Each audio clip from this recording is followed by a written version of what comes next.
わお。はい、パトレオンメンバーいつもありがとう。今年はみんなのおかげでビデオができました。映画が作れた。そしてパート2も作りたいんだ。なんかまたみんなのメッセージ、みんなのアイディア、みんなの希望、どこに行ってほしい、何をしてほしい、そんなのを送ってもらって僕たちの参考になれば、僕とクリスはいつも行くと思う。よろしくまた来年もいい年でありますように。今年はどうもありがとうございました。また来年会いましょう。 See you next year. Bye.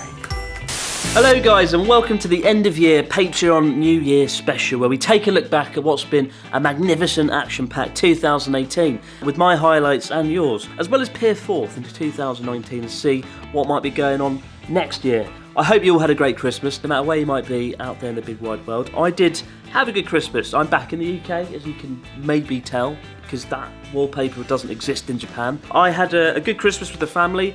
The only thing was my family never really buy me any presents that are that good. Quick example, here's one present I got. It's a notepad in the shape of a fish and it just says, "Hi bread, enjoy your time." And I think that was probably the best present I've got this Christmas, that, whatever that is. So yeah, Christmas, woo. First things first though, I'll deal with the elephant in the room. And that is that the cycle is over. It's completely over. It's finished. It's done. I made it to Kagoshima.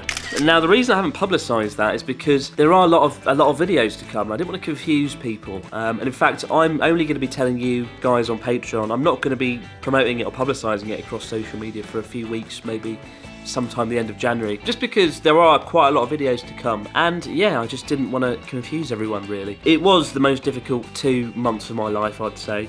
Not so much the cycling, again, as I said before, cycling 50 kilometres a day isn't that difficult. What is difficult is filming a video every single day and trying to be happy and enthusiastic and lively. And we did it. We filmed a video every single day. The downside was, by the end of the cycle, I was pretty much at the brink of having a mental breakdown. And that is why I had to slow down the pace. I had to stop editing a little bit and stagger the videos a bit more.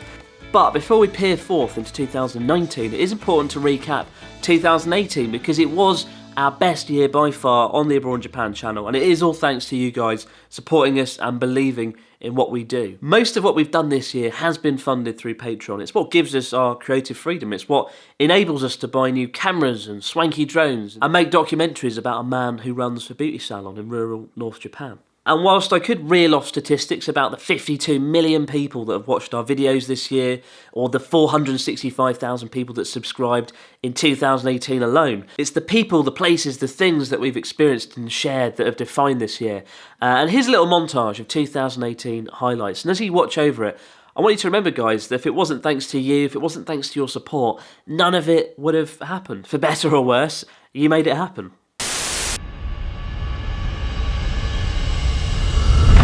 I've been waiting for you.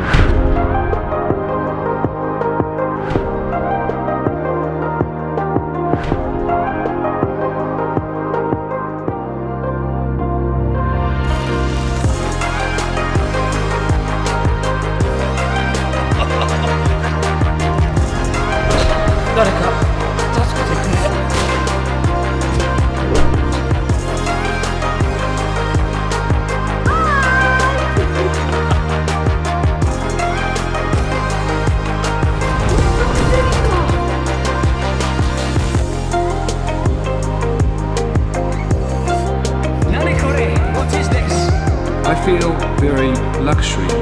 My message for the world: life is balloon.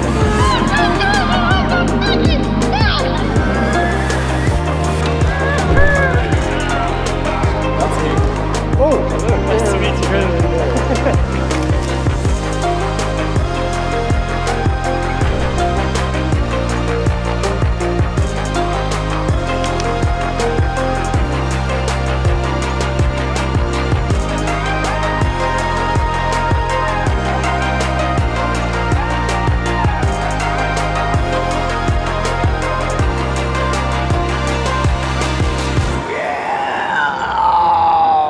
Amazing.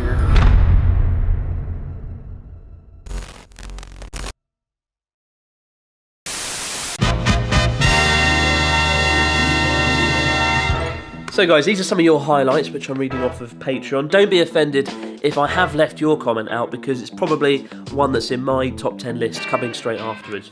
Also, I'm a little bit offended because not a single one of you remarked on my incredible facial hair being a highlight. So I'm a little bit disappointed about that. Fran Batchelor says, the highlight has to be Natsuki saying, I'll kill customer.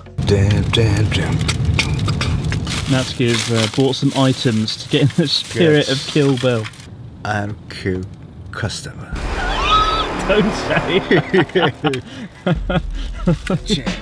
I must admit, when I was editing that, I did have a moment where I couldn't decide whether or not to put that in for Natsuki's sake. I didn't want one of his bloody customers at his beauty salon seeing it. But thank fuck I didn't. It's brilliant and I love it. Magic show. Thomas says, my highlight would likely be the whole Journey Across Japan project. I didn't think you had it in you to actually pull it off, for various reasons. What reasons are those, Thomas? Well, I suppose technically, we didn't pull it off in the sense that we made videos regularly, or frequently, as I would have liked, but I think, again, once they're all out, I think they'll stand the testament of time, because there's some really cool stuff. I didn't want to rush a lot of the videos in the second half of the trip, because we do go to places like Hiroshima, where I've always wanted to make a video, or the Shimanami Kaido Cycle, where I've always wanted to make a video. These are places that are really important to me, and I think that they need a decent amount of time to edit. Jocelyn says, the highlight of the channel this year is seeing so many potential places to visit outside the standard tourist cities in Japan. Thanks, Jocelyn. I mean, that was the whole reason we did Journey Across Japan at the end of the day, to try and capture the points in between. For me, it's those little points in between that really define Japan's beauty, particularly Tohoku. I always try and promote that, so definitely visit there next time. Jane Way says, my favourite moment of 2018 was watching you reignite your passion for making videos, trying new ideas to step up the content and continue to grow from the different challenges you set for yourself. Although if I had to pick a moment, it would be when you spoke in an American accent for an entire video. A video that lost me about 600 subscribers. I don't know who they were, I don't know if they're Americans or non-Americans, but that video actually led to a lot of people, which annoyed me given it was one of the most difficult videos to make. Cycling, navigating and doing an American accent. It was nearly the end of me, so I'm glad you appreciated it, Jay. Don't you get bored riding bicycles by yourself for such long intervals? Says Abhishek. No, actually. Jason says, as much as you hated it, my favourite video of the year, the one I've watched more than any other, was the Only Speaker Japanese video of the never-ending cycle of despair. Probably the second most difficult video after the speaking American accent video was the one only in Japanese. Fortunately, I had Charlotte to actually have a conversation with that time. 視聴者は大体日本語話せないので、彼らを遠ざけたくないんでしょ。そうだね。私も一緒。But yeah, that really put me in a bad mood. Physical exertion plus speaking Japanese exclusively equals great frustration and anger. And it didn't help that Charlotte tried to put some horrible food in my mouth as well. You bastard. Jonathan says, hi, I just wanted to post and thank you as your videos never fail to make me smile. This is going to sound very cruel, but my favourite moment was your reaction to tasting the full-strength black ramen broth. Black ramen, oh my god. So in that video, I think I gave it a 6 or 7 out of 10 because I've got into a bad habit of being overly generous when in Japanese restaurants. I didn't want the staff to overhear me just in case they did speak English. So I gave it a nice score, but actually it was horrible and it burnt my insides out thoroughly for the rest of the week because it is just like drinking pure salt. But to be honest, I think Charla's reaction pretty much said it all. Wow. Wow, that's really strong. Holy shit. Sometimes when you're filming a scene and the camera stops rolling, you get this horrible feeling at the pit of your stomach because you know you're screwed. You know you haven't got the footage you need, you know it probably isn't going to work, and you know that no matter what you do when you edit it, it's going to be shit. And that's pretty much how I felt after filming Natsuki's music video.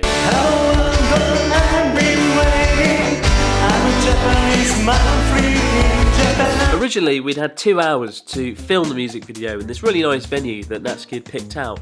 But after Natsuki arrived late with the wrong guitar, and he opened his car door and the song lyrics got blown out the window across the Sea of Japan. In fact, there's probably a little boy somewhere in Pyongyang reading Natsuki's song lyrics as we speak. After all those things happened, we had just 15 minutes to film and shoot the bloody music video for Natsuki the movie. Within that 15-minute window that we had as a result of Natsuki's succession of fucking disasters. We recorded it 3 times, and so they played once, then they started again straight away, and they did it one more time. And each time I stood in a different position and filmed it from a different angle. And at the end of the day, once I'd sat down and edited it for a few days and blended it all together, it did more or less work. And the bits where Natsuki kind of forgot the lyrics, I just overlaid with footage of the Eiffel Tower or Sid Vicious and things like that. I've always wanted to film a music video though, and though it's not a proper music video, it's still a good start. I still learnt a lot from it, and yeah, I'd love to do another one next year. And hopefully next time Natsuki can spend longer than 5 minutes on the song lyrics, and they won't get blown out the window across the Sea of Japan. Back in February, we released a video of Hokkaido where Chris Okino and I were driving across doing a road trip, and it was a really fun journey. And after it came out, a lot of people randomly messaged me saying the production quality was really high, it was really good. And I didn't know why, because actually it was pretty much average, it was normal, if anything. But what it turned out they really meant was, wow, you used a drone, oh my god, it was a drone, wow, drones, yeah. Until then I was a little bit disillusioned by them, because I never really see people using drones in a way that's good in vlogs. It's usually just to make them look cool. And admittedly I've done that recently since buying one, but at the end of the day, we spent a lot of time in the countryside, right? We travelled Japan to the countryside, and we can do it justice by having a drone. And honestly, it was one of the smartest things I've bought all year. We've flown it out over the sea, we've flown it over mountain ranges and forests for establishing shots, but of course the main reason we bought it was just to do Ryotaro the movie.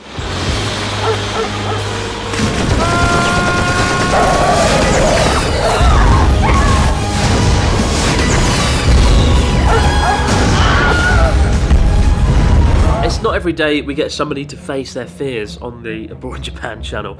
And when my good friend Charlotte professed to being afraid of roller coasters, I didn't actually believe her on our trip to Mount Fuji back in September. I thought she was just exaggerating, like a lot of people do on camera, right? And then we got up there on the roller coaster, and she did this. I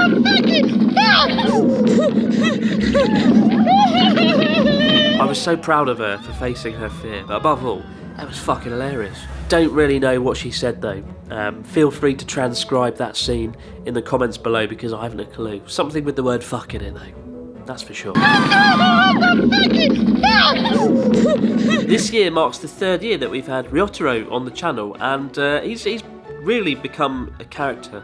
People love him, and he seems to enjoy it. I love working with him now as well. It wasn't always that way. Back in 2016 and 2017, a lot of people used to comment saying they found him quite irritating because he was a little bit of a Mr. Know-It-All figure, which is the role we had for him. He was the cultural guide of Japan. But now he's more of a Top Gear-esque figure where we just sort of make fun of each other, we travel around, we do things, and I really enjoy travelling with him, and people love watching him. So for me, Ryotaro has been a highlight of this year, especially with quotes like this. I never felt cloud like this close, this much, like coming to your face, Yeah. straight, like You've never felt cloud. I never felt cloud.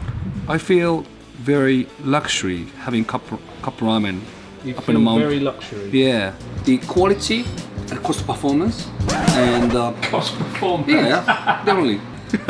You can taste the cost performance.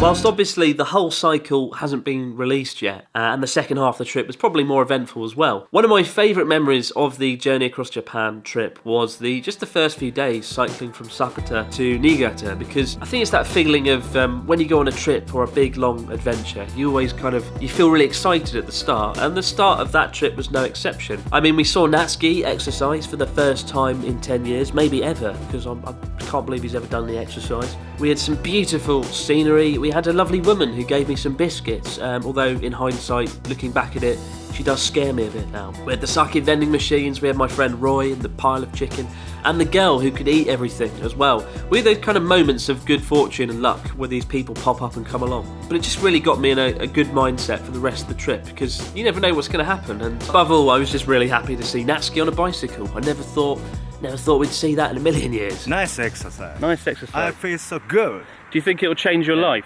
Maybe change your life.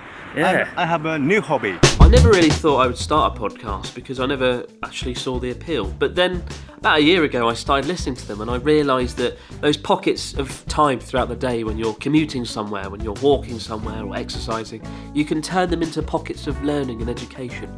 And what better way to do that than with a podcast? We were so bloody lucky to have Pete Donaldson, top London radio DJ, come forward with the idea of doing a podcast. It's worked out really well and I absolutely love chatting about my weekly weird experiences every single week. I kind of treat the whole thing like therapy because so many weird things happen to me in a given week in Japan that I kind of need an outlet for it. And if the podcast has done anything, above all, it's to keep my sanity intact. I just love talking about what's going down. But it's been really great to have Pete Donaldson brought into the Abroad in Japan family and to have him in the videos as well, joining on the cycle. That was a real highlight. So Pete Donaldson and the Abroad in Japan podcast are a highlight unto themselves. There's a Lawson's just around the corner where we can hopefully buy a paper map. And pornography.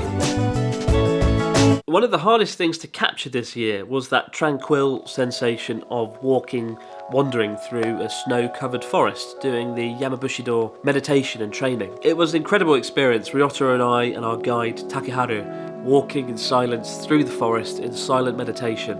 I think some of the most beautiful shots that we've got this whole year have been in that video, walking through the forest with the pagoda and the snow. The only downside was my feet were in absolute agony as we were wearing these little paper-thin socks, and I think we were wearing some sort of clogs as well, which made it really difficult to navigate. By the end of it, I couldn't feel my feet. I thought they might have frostbite, but they didn't, luckily.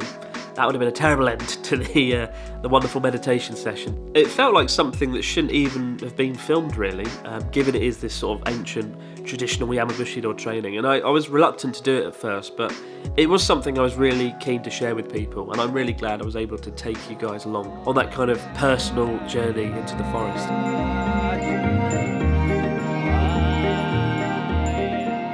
Throughout the cycle, we'd been doing daily challenges, which we continued throughout all the way until the end in Kagoshima.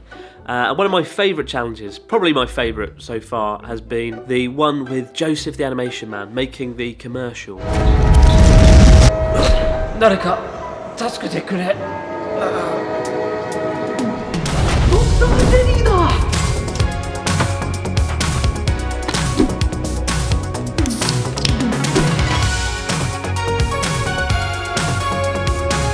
When he opened it up, I was initially worried because I didn't know how the hell we were going to do that, given that we were going through the absolute middle of nowhere. But it's when you're under those kind of limitations that it really helps you get creative. And one thing we did find was that train museum, right? There was a train museum with an empty carriage, a real train carriage, and I thought, yes, we've got to use that. It was Joey's idea to dress up as a doctor, and obviously the challenge itself told us it had to be about the jelly. So we had those three components, a doctor, some jelly, and a train. And from those three components, we were able to make the commercial. Action. Doctor Oh boy, That's it. what a day. Come on, acting. Alright. Oh no. Alright, go. Ready? Rolling. I'll go on 2, and you go on 3. Okay. 1, 2, 3.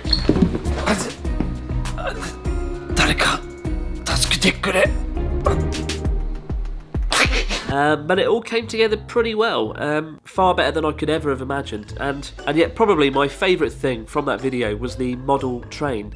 If you cast your mind back to that video, we went to the train museum and there's a little model train set, and I looked at that and I thought, yes, that's got to be in the commercial. And we kind of used it in a drone shot style of way. We had the camera follow the train along the track and made it look like a drone shot, and I really like that. That was the icing on the cake. But it's a miracle that it all came together as well as it did, and a testament to the power of creative imagination in the face of ridiculous limitations. It was amazing what we could pull off in the space of a few hours.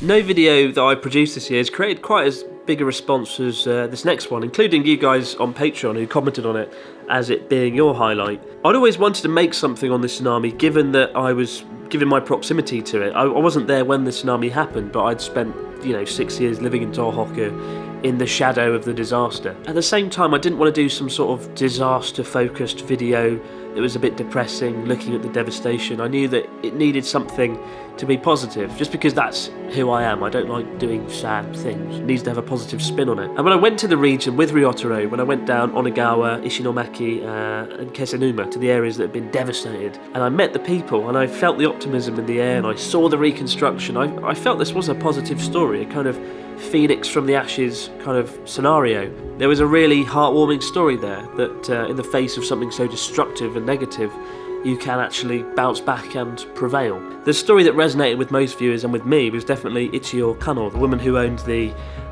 inn that had been devastated during the tsunami, and the woman who had lost her family tragically in the years after in a separate incident. And just seeing how positive and happy and upbeat she was a revelation, and very moving. And I've never seen so many people in the comments of one of my videos say they'd cried, and it felt incredible being able to share that through the Abroad in Japan channel. It kind of reminded me that this channel is something more than just a little bit of entertainment. It can actually do something really quite good, and that's something I want to look into doing more next year, documentaries of that nature, focusing on serious topics and real amazing people. 今この瞬間を生きるっていうことで私は生きてます。Growing up, I was always obsessed with the James Bond films. I love them. In particular, the opening title sequence where you've got the music playing and these wonderful graphics and things that kind of overshadow the events to come. And with that in mind, I was really, really excited to sit down and produce the opening title sequence to Natsuki the Movie. It's one of the most fun things I've made this year. I've always wanted to do something like that. I always wanted an excuse to make an opening title sequence, and Natsuki the Movie was it.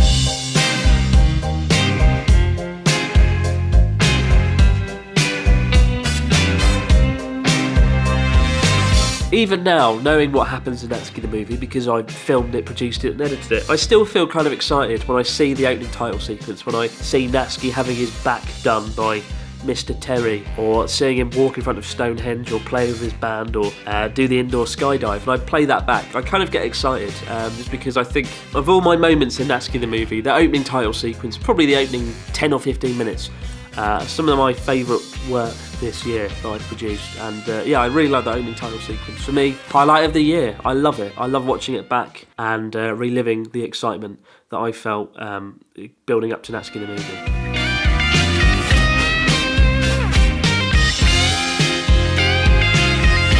So before I wrap things up, guys, I'll give you another little sneak peek at what's to come in a 2019 montage sequence. I thought I'd talk about what I hope to do next year, and then I'll go and get another tea and drink that. I think for me, personally, this year was about pushing myself and learning how to produce new and better content to a higher standard, like the tsunami documentary, like the Pachinko documentary, which I really enjoy making, or longer videos like Natsuki the Movie, or even just doing unscripted dynamic vlogging, which is something I'd never done either, really, and then I had to do it for 45 days straight, to the detriment of my health. I feel like I've grown massively as a filmmaker in confidence, and even as a presenter, because again, I used to script things intensely, and now I just put the camera on and talk and things happen. That said, I am looking forward to going back to doing more scripted content next year. I do still prefer it because I think you can make them funnier, you can put in more content, and one of the things I want to do, top of my priority next year, is do a 10-part series focusing on weird, wacky stuff in Japan. Going back to my roots a little bit and covering topics that are very odd and not normal, like robot restaurant or robot hotels or robot dinosaurs. So next year for me will be about seeking out weird and extraordinary things that you can watch and then go and tell your friends at the water fountain at work about all the weird stuff you saw on the Abroad in Japan channel, and that's what I'll be doing. Also, maybe Natsuki the Movie too, because a lot of people have been asking me to do it, and I finally thought of an idea on how it could work. Obviously, after making Natsuki the Movie, the last thing I ever wanted to do again was make another one, because I'd stared at Natsuki's bloody face for a few months straight, and I never wanted to do that again. But now the dust has settled and it's done, I do feel like I'd like to do it again. I know how I can make it work, I know how I can produce it quicker and in an easier way and make it better. I think one topic we could focus on would be doing something around Natsuki stopping smoking, Natsuki doing some more travelling around the world, and also meeting more people, because for me, the best scenes with Natsuki are usually when he's meeting someone or talking. So I had some idea about getting his fans, his viewers, to try and make a video for Natsuki to try and convince him to stop smoking, or something like that, or to get Natsuki to go and meet his fans for them to convince him to stop smoking. I don't know, I'm still working it out, but I feel like it needs to be Natsuki stopping smoking because I really want him to stop, along with his wife, because we're a little bit worried about his health, given that he smokes 30 Marlboro Red cigarettes every single day for 30 years. I dread to think what his lungs look like. So I feel like, as well as being entertaining, it would actually be a genuinely important thing for Natsuki and hopefully other people who are looking at stopping smoking and dealing with addiction. But I'm completely open to ideas, guys. What do you think? What would you like to see? Not just for Natsuki the movie, but for the Abroad in Japan channel. Leave your ideas and thoughts in the comments below. But for now, guys, that's it. Here is the 2019 montage of things to come in January and February from Journey Across Japan. No matter where you might be watching from out there in the big wide world, I hope you had a great Christmas and a happy new year. And as always, a huge thanks for supporting the Abroad in Japan channel and making it all possible. If it wasn't for you guys, we wouldn't be here doing it. That's not an exaggeration, that's a fact. It wouldn't have happened, we wouldn't be here. So, God bless you all. Have a good 2019 New Year, or 2018 New Year. I always get confused which one it is. And I will see you in the new year. Have a great one, guys, and enjoy the montage. Yeah. Probably shouldn't do that. Smash the lens.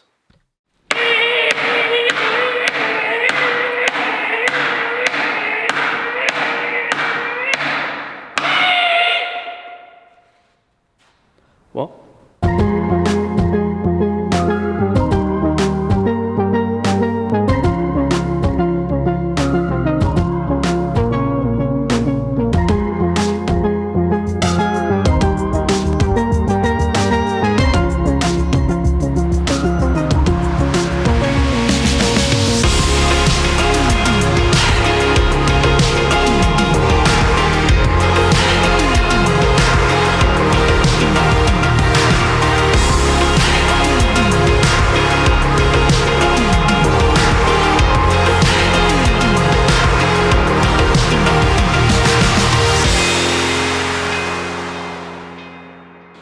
Six years I've travelled Japan far and wide, and it's all been building up to this moment.